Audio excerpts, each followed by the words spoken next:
Good afternoon, everyone. Thanks for coming. My name is Kevin. I'm the director of Keene Music Festival and one of the hosts of today's event. This is a series of shows we're going to be doing at local historic homes. I'm very excited about this.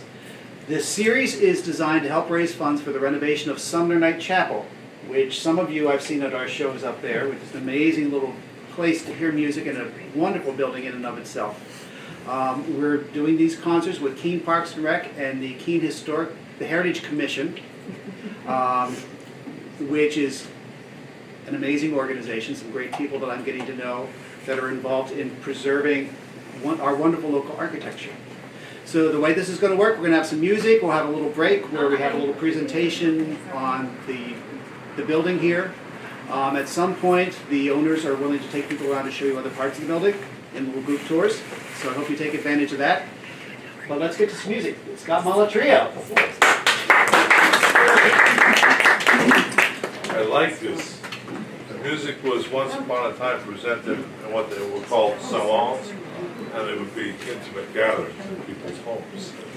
And people would come in, Mozart played salon, Bach played salon, and I like this type.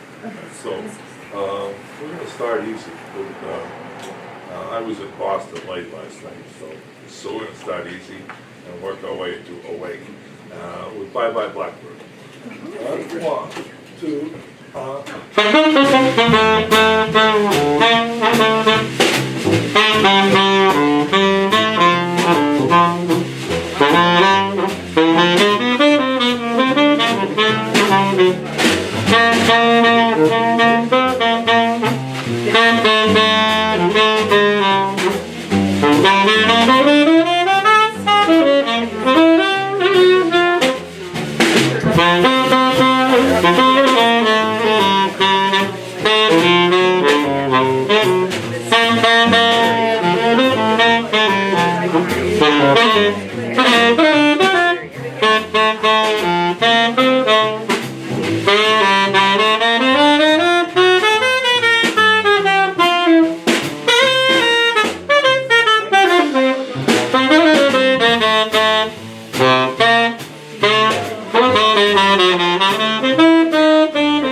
Hey, kid. How you doing? I'm all right. How you doing? All right. I was by Blackbird from 1920s. Yeah. I think, They're great. we play in a format with this group. We meet every Monday night and we jam, rehearse music because jazz is such a challenging music. It takes constant practice, constant nurturing, and most of all, constant playing. Because when you, for as a musician, when you go out to play a wedding, I spent a lot of literally Broadway 12, shows, 13 hours a day. it's not that it doesn't take challenge and skill, but it's a lesser level of commitment musically. So we meet usually every Monday and try to play and develop. And one of the beauties of that is to develop sound as a group, very intuitive, and we all know, sort of directions that the music's going in as it goes. We tend to play pianoless, and honestly, that for me, it became out of economy. And nobody out in the country has or will pay enough money to put a pianist on a gig, or guitars. But this format is very common in jazz. It started with baritone saxophonist Jerry Mulligan, and who ironically was a great pianist, but he liked the freedom of not having a piano, because the piano gives you the chords and it kind of gives you a guideline, and sometimes that guideline for an advanced player is like, I don't really need that guideline, please. So this became a popular format for Sonny Rollins, a great tenor saxophonist.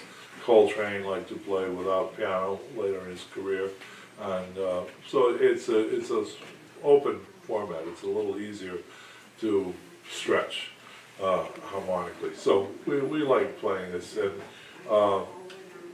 playing with great musicians. So I like a round of applause for these guys.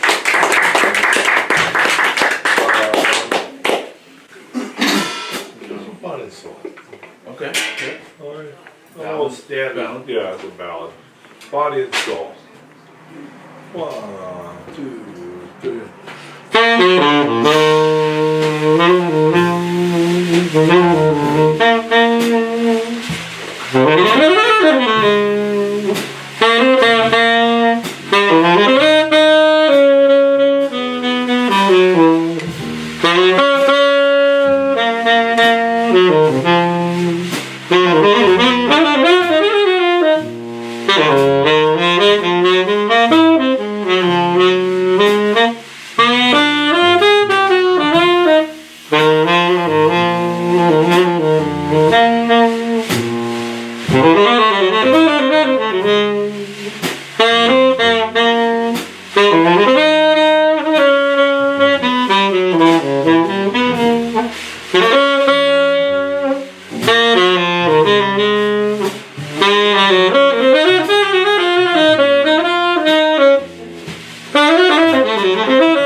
Body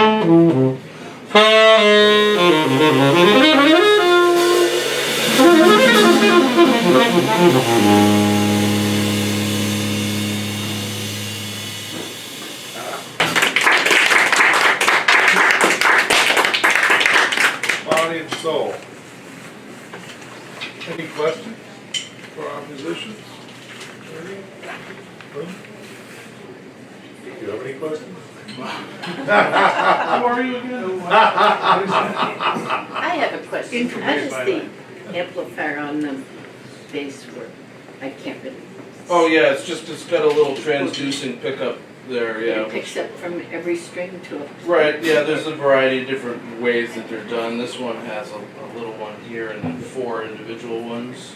It's a little crystal, a little mineral crystal transducer that kind of translates electrical signals into that. Just- Yeah, they're pretty common for jazz basses. We're gonna get more adventurous. Come up to about the year 1980, 77. I was in college. I was being born. You were. And we're glad you were. His parents weren't even met. You know? Man, you feel old sometimes as a musician. Because all the guys my age, if they don't play jazz professionally, you know, you call guys up playing instruments and say, let's get together and play. And oh, there's bowling on TV. You know, so you find jazz soloists very often playing with bands that are much younger. Sonny Rollins, I remember the last time I saw Sonny Rollins, he was about 77. His band, average age in his band was about 26, and it had always been. So you sort of, the band age sort of stays the same, and you grow older and older. You know, and these cats will stop playing with me, and they'll find some 17-year-olds, and they'll start playing with, you know, and they just grow older. That's the way it progresses. It's a funny thing. You have to have the real passion to want to do. I played with a bunch of guys last night in Boston. Great players, top shelf Boston guys. But lazy, oh, mercy. I said to some, I have some things I want to go through. Well, I don't know. I'll have to ask the wife to see if it's okay. So very often you do end up playing with younger cats. Did you see the piece on CBS News one night last week about the very young, I think he's like 7 years old. Oh, from Malaysia or somewhere? Yeah, Indian boy, Joey Alexander. Yeah, what does he play? Piano. Yeah. Magnificently. He has an album out that's available through iTunes called, I think, First Play. Yeah. Talk about young. And at one point, Lester Holt came up with a bass impromptu while he was playing. It was just amazing. Yeah, I find that I teach at the Vermont Jazz Center summer camp, and last summer we had a guitarist there who was 14 years old and understood the music thoroughly, and it's really, you know, has to be a form of savant because most guys who play jazz at any level will tell you they really started to develop in their late 20s, early to mid 30s. And I really think, really start developing hard in your 40s. And so when you run into these kids who can play like that, you think, wow, what I would love to have been able to see the music, you know, the way you do. Because for me, it's been just hard knocks and practice, and more hard knocks and practice. So your mom shared with me what you were doing this weekend. Are you going to tell everybody? Oh, this weekend? Oh, I was in New York Friday and Boston last night, and here today, and have a 3-hour rehearsal tonight. So my weekend is just chock full of. Well, these guys have to go to the 3-hour rehearsal tonight too. It's for our, I'll do a shameless plug. It's for our Keene Jazz Orchestra Spring Concert, which is next Saturday night at Monadnock High School, and so we're doing our finishing touches for that. So it's been a lot of miles. But wasn't that an honor Oh for yeah. you in New York? Not this week. Oh, not this I week, went, it's another time. yeah, no, Okay. I went specifically Friday for a lesson, but I've been playing some gigs in New York with Okay. with the guy that I've been taking lessons with, and he's a very heavy saxophone player. We've been having fun, and actually he's coming up to do a concert with me in February at the Vermont Jazz Center. So my recital at Keene State is the night before, so I'm going to try to book him onto that. His name is Eric Alexander. And, great saxophone player. So, but I think she was confused about, because I had played a gig with him last month in New York. So we're going to do a tune written by one of my favorite musicians and composers. His name is Cedar Walton, and he left us last year. He was just a magnificent pianist and he wrote really interesting music. And this is a composition called Bolivia, which I like to play. It was written around 1976 when I was in school. All right? Yeah. Let that first one go for a while. All right? 1, 2,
conversation. A lot of times I hear people comment, oh, I don't understand jazz. But it's really,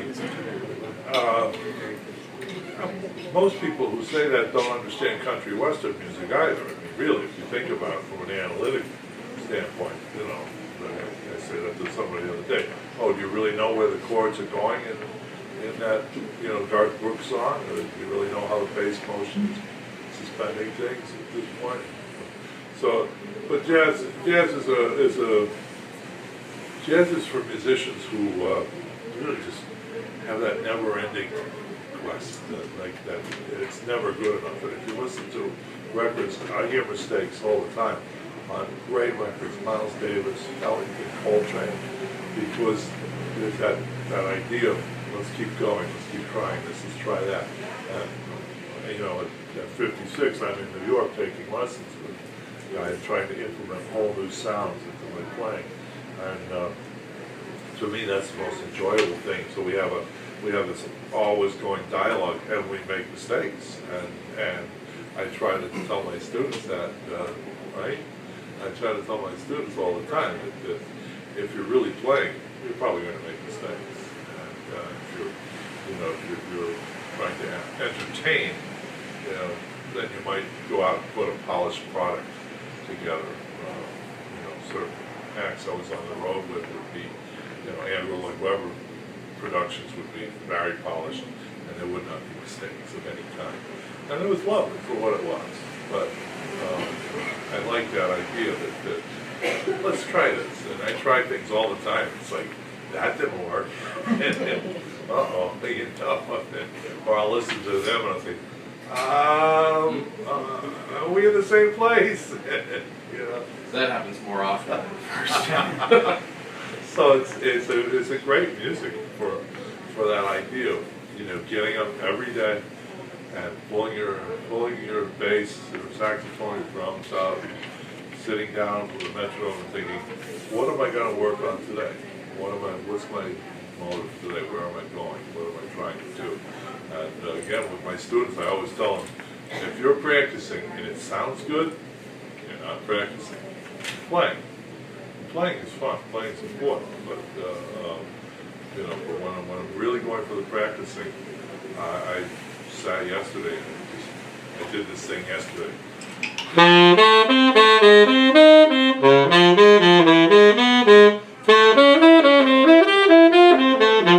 It's a Coltrane sequence that Coltrane liked to use constantly, and so I'm working on this. And I have to start from scratch as if I'm in 6th grade. I'm working with that metronome. Dee-da, dee-da, da, da, dee-da, and fumbling.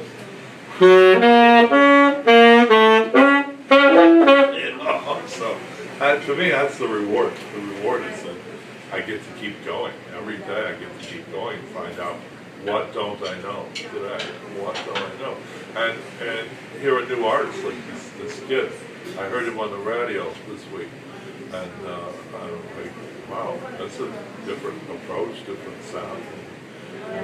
So I always get, I never want to be locked into the idea that, I've been on jobs where you play the same thing the same way every day.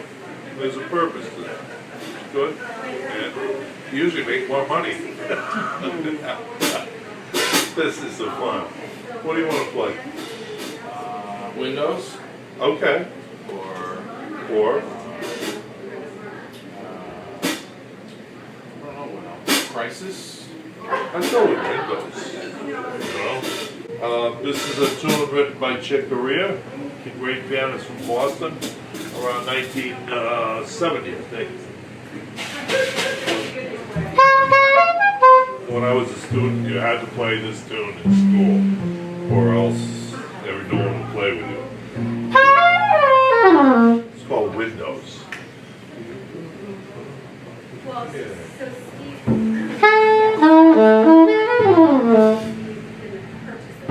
Sounds high, actually. Sounds guilty. It's okay. I just got this from repairman.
the winner of the.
56, 58.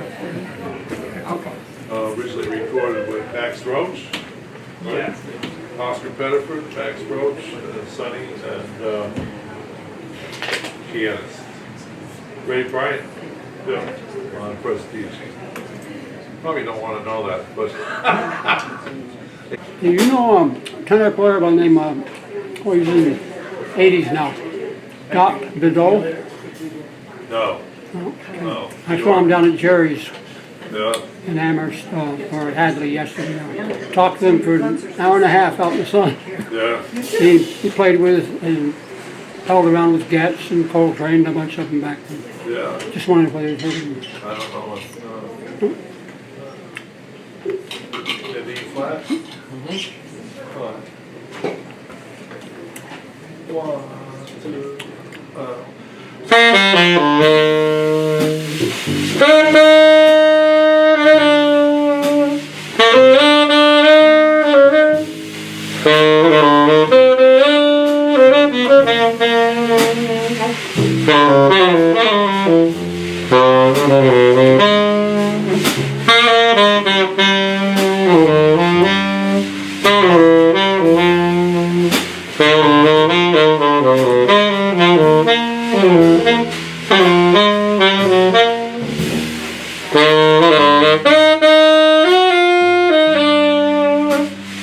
Thank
you.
Pretty song. Harold Arlen wrote more good songs than you shake a stick at. My favorite was always the one,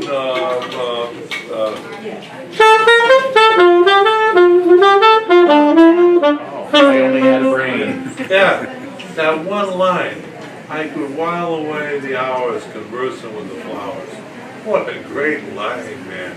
That was unbelievable. You know, you watch Wizard of Oz, and it's just a phenomenal. Phenomenal song, the way it goes down to dirt. Yeah. The lyrics Like a- are Great lick. lovely. Yeah. Yeah. The ladder. Yeah. So, something, do you want to play Love Pursuit? Sure. You know the two? I think so. We'll find out. Stay in the ring. Yeah. Cole Porter, Love Pursuit. The first chord is dominant or the minor? It's on B flat. Yeah, we got it. And the bridge, yeah, there's our rehearsal. One, two,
That's all it's totally involved. We're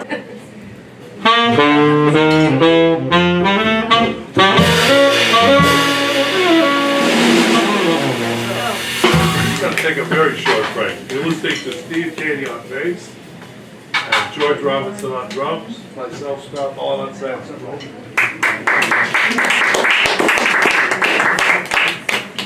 Thank you.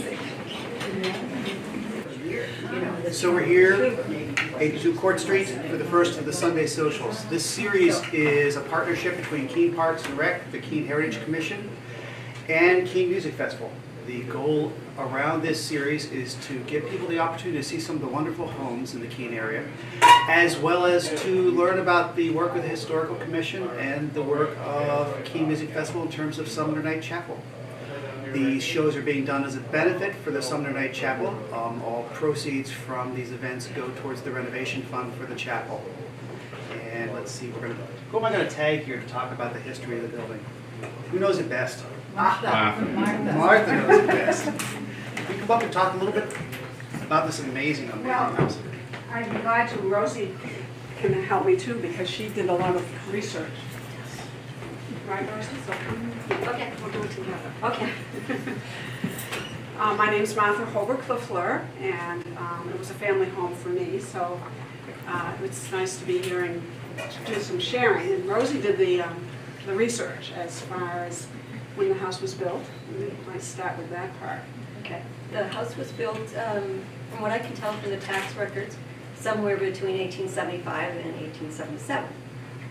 And it was built on a foundation, in part, from a house that was previously here owned by Mr. Prentice.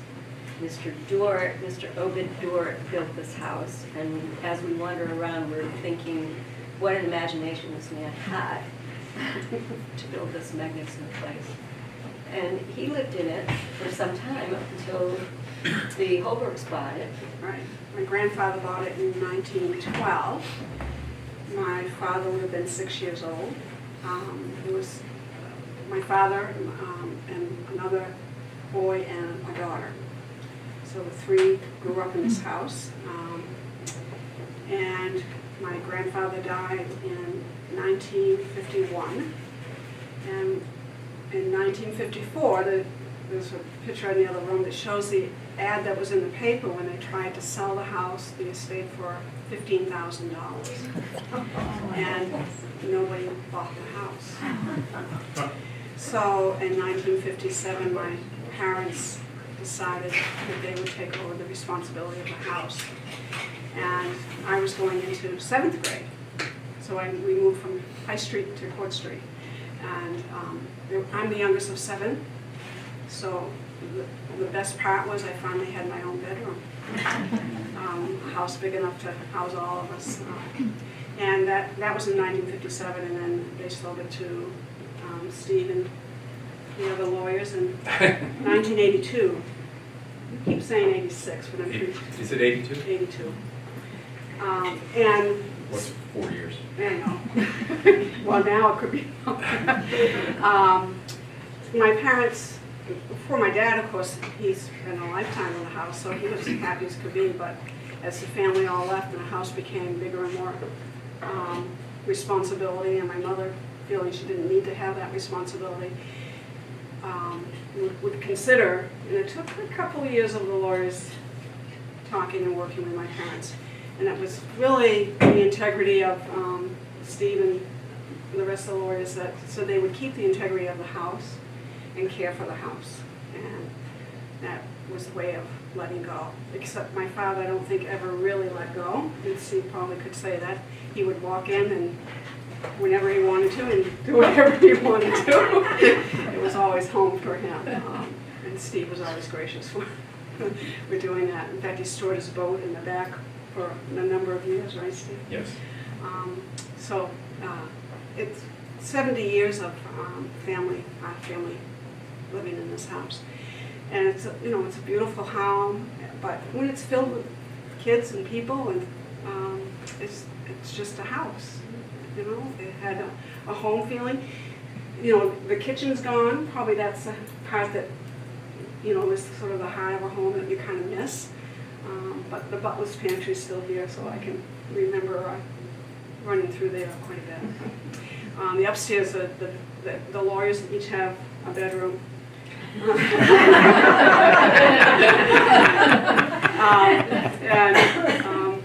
The third floor is, when I went to college, I went to Keene State College, I moved from the second floor to the third floor, had a roommate and had to sign in and out, like I was one of the college students. In the early 60s, the college overbooked accepting too many students, and in August they were frantic. Where were they going to house these students? So they were calling all the bigger homes in Keene, would you take a few college kids? So it started out with a few, and by the time I went to college, my sister Carol was a year older. She was at Keene State. My other sister was 3 years older. 3 of us were at Keene State together, and there were 15 college girls here. So for my father, it was great. He loved women and had a house full of them.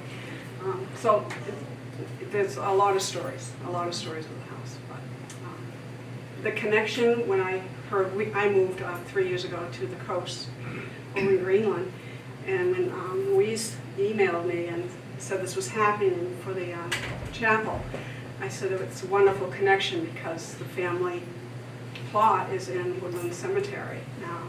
So the generations and the connection to the house and to that setting is appropriate. If you have any questions, I've talked to people about it. Some of the pictures in there show the family, when it was the family living here, my grandfather with all his grandchildren. It was fun. Rosie did a great job. Martha, Yes. talk a little about the architecture, the exterior architecture. I don't know who the architect was. Or the style, maybe. Well, the style has a bit of a mix because it's got that stick appearance. Around the turn of the century is when they added the big chimney, the big fireplace. That was originally 3 rooms. And at one time, because of Keene and the settling of Keene, you could see the outline of an archway that went into those rooms. And that was all opened up, and that fireplace was put in. That picture in the other room, that's not a really clear picture, but it shows there was an iron fence around the house, and you don't see that chimney, so that was probably right around the turn of the century. And I think that's probably when they did the bathrooms, which were very elegant bathrooms for the time. But other than that, there's the reference to the Mark Twain house in Hartford, Connecticut, but I don't really know if that reference has meaning as far as the architects who did the designing, but it could just because of the period of time. I told Rosie we assumed it was a myth, but it was always sort of stated which is brown paint now around the brick outer, that's painted. I think it actually was black, probably originally, was to signify the mourning of President Lincoln. But that doesn't quite work with the timing of the house being built, so that's probably one of those myths that came on. But that, I think, is also at the Mark Twain house. So. I've been told it's brick stick Victorian. Well, it's very Victorian. My mother, in the article in 1977, talks about when they decided to bring the family here to live. No one had been living in the house, and my grandfather was his wife had passed away several years before that, so there had not been a lot of updating done. And every window was velvet drapes, every doorway velvet drapes. There were two shades. You pull the green one down because you wanted it to be dark, but if you were inside, you didn't want to look at a green shade, so they had a white shade. So everything was very dark looking, so everything came out. I was telling someone the shutters, they would be taken off when we were cleaning, and with toothbrush, cleaning those shutters. All girls out there cleaning shutters to be painted. John Peterson was a contractor. He built out in Kendall Road area, several of those houses.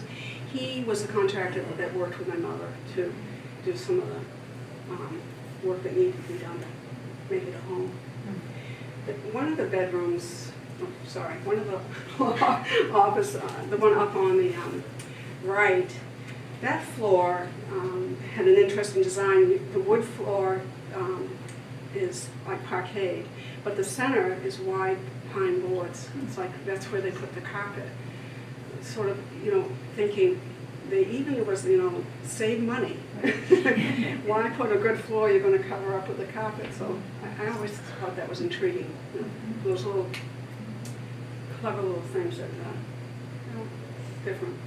Could you talk about the carriage house? Well, my understanding was that there were certainly stables for horses, and all that was removed.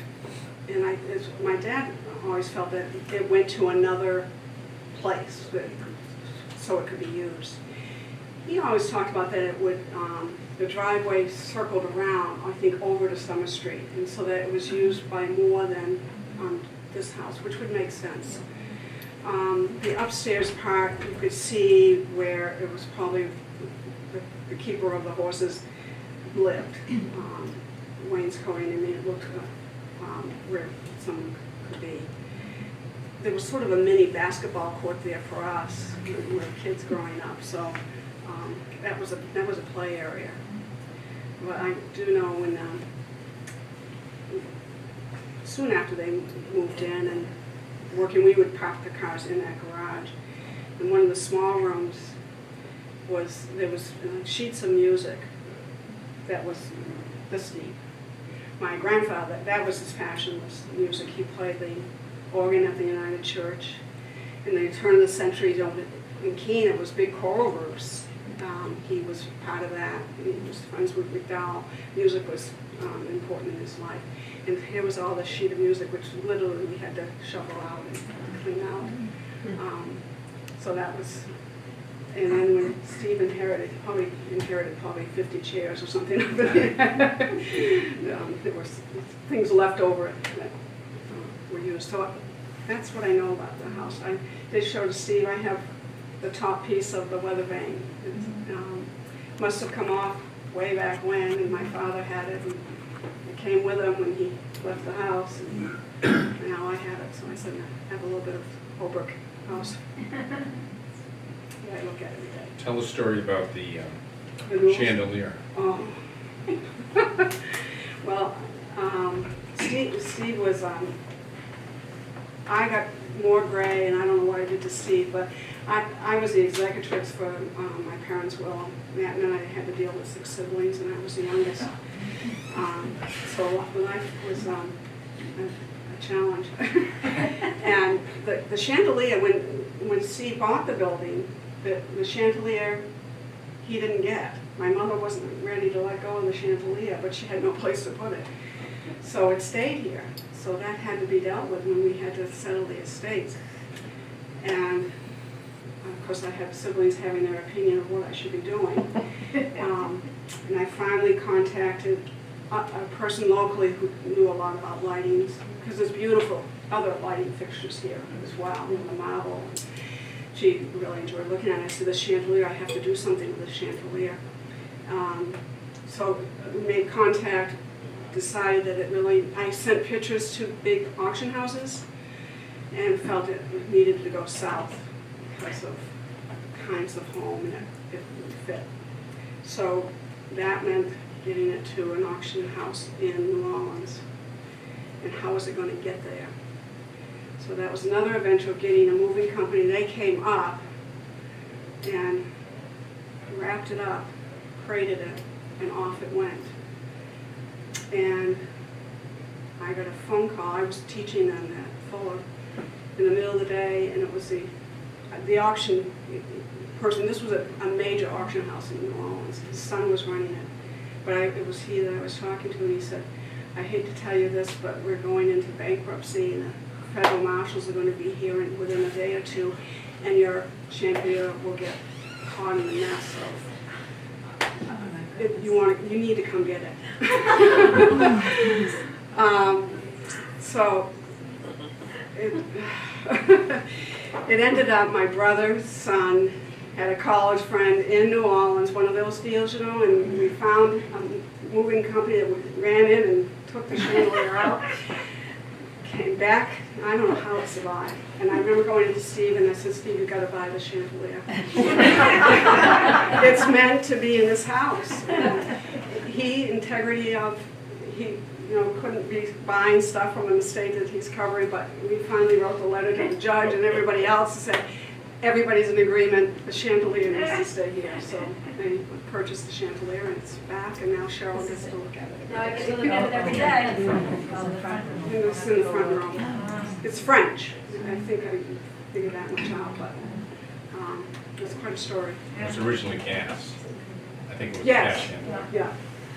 Yeah, we had more gas at one time. So that's just one story for one piece. And, every room has its stories of what behind where you're sitting is the shelving below, the slides over. We always figured the treasures were hidden in there, and I'm sure it was just to get into the works behind things where wires and lightings would happen. But anyways, each room has a story to go with it. I did tell them about the newel posts at the end of the staircase. There's a big mahogany. The ball, when we were you could lift it up, and my parents just never bothered to secure it. Everybody knew it could move. You couldn't go sliding down those stairs and you'd be in trouble. And my senior in high school, I decided to have a New Year's party. My parents said okay, and they were up in their front bedroom, and I had my high school friends and things were going well, but as it got closer to midnight, the guys that were the big guys at Keene that weren't at Keene High anymore decided to come into the party. And I thought, I can't have them here, what am I going to do? And I went to my girlfriend and I said, "Karen, you have to go tell them I have to leave." So we got through that, and my parents were fine, but as the things wound down, I realized the newel post was gone. Because we used to sometimes grab it around like this and walk around with it. And I went, "Oh my God, how am I going to tell my parents?" But luckily they had enough of a celebration that they didn't panic too much. The next morning we went outside, I found it in the snowbank. And now it's very secure. And no one ever fessed up who did it. Someone walked out of the house with it. That's just one of the fun stories. So one final question for you, just in general, looking at this. Why do you think it's important to preserve homes like this? Why do you think it's important to keep architecture but update it so that it actually gets used versus being just a museum piece? Right. Well, it has spirit and life then, if it continues to be used and cared for. And if you look at all of us, and look at some of the big homes that were torn down and turned into Dunkin' Donuts and not cared for, sad. So it's wonderful when someone who doesn't want to break it up and make it into 5 apartments that wants to keep the integrity of the house, and its spirit continues on. And fortunately, Steve did that, and Cheryl, and continue. So I hope it, I told Cheryl already what the next plan should be for the house. Yeah, there's a whole nother plan for me. Just so you know. So it's for our family, it's been a lot that it's still being cared for. Yeah, this is just a great example of how to effectively use a space while maintaining its integrity. Yes, yes. I did come when the massage people were in the back. I would come and have a massage and tell a story every time I left. So it was funny to come in and out of this house in a different world, but still feeling comfortable with it. Steve was always very welcoming. Thank you so much, You're Mark. welcome. Your stories and the information that you've given us for this event have been invaluable. We so much appreciate it, we really do, and appreciate Steve and Cheryl for their hospitality, opening the house up. It's been a wonderful experience to be here. Thank you very much.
Almost anything at once.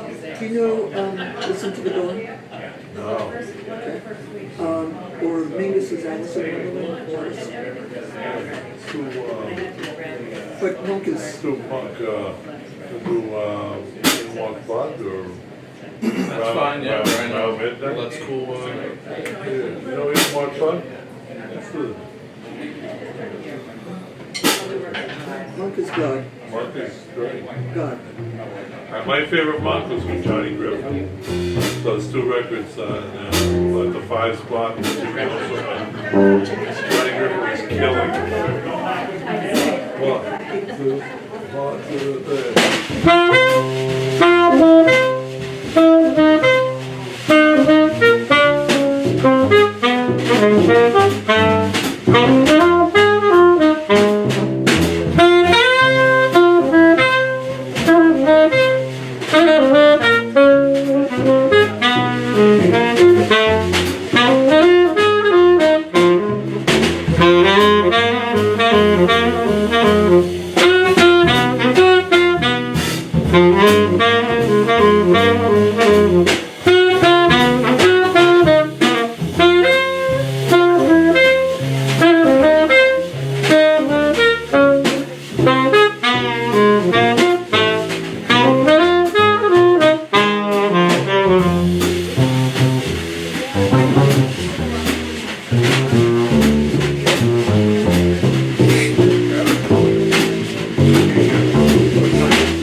Yeah, They love us. now it's our day.